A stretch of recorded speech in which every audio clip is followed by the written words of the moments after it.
Bismillahirrahmanirrahim. Alhamdulillahirrahmanirrahim. Asyhadu an la ilaha illallah wa asyhadu anna Muhammadar Rasulullah. Allahumma shalli ala sayyidina Muhammad wa ala alihi washabihi ajma'in.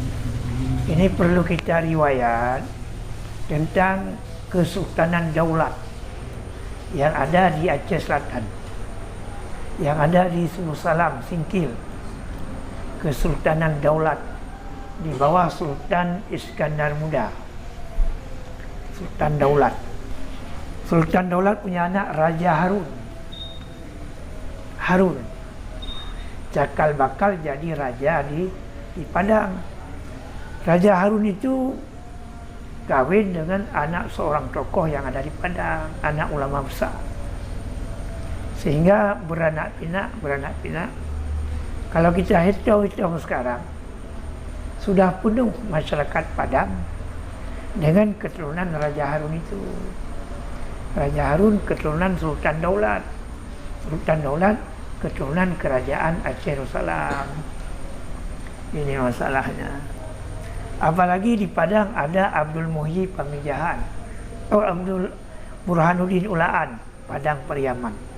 Dia di Aceh dikawinkan oleh Syekh Abdul Rauf karena anak, termasuk anak murid kesayangannya. Di Aceh beranak pinak, di Padang juga beranak pinak.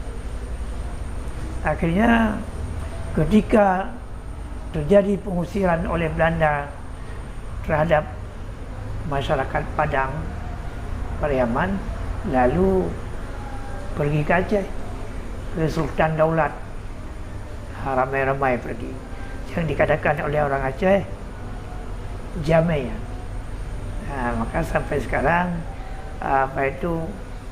anak Jamai, bahasa Padang.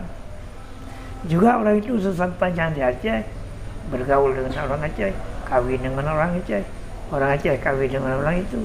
Artinya sudah terbahur masyarakat Aceh dengan masyarakat Padang. Apabila orang tamu tadi ada keluarnya di Padang, juga dia ada keluarganya di Aceh, karena sudah beranak pinak.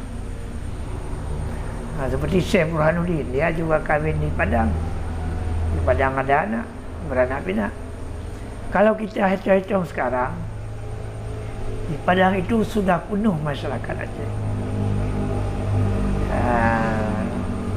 Jadi di Padang banyak keturunan orang Aceh, di Aceh juga banyak keturunan orang Padang. Ini masalahnya. Jadi telah menyatu di zaman dahulu. Itulah hubungan, sedikit cerita hubungan Aceh dengan Padang. Kita ulang, di Padang ada Raja Harun. Raja Harun itu anak daripada Sultan Daulat. Sultan Daulat itu penguasa Singkil, Aceh bahagian selatan. Ini bahagian Trumon. Itulah yang bisa saya jawab pada malam hari ini.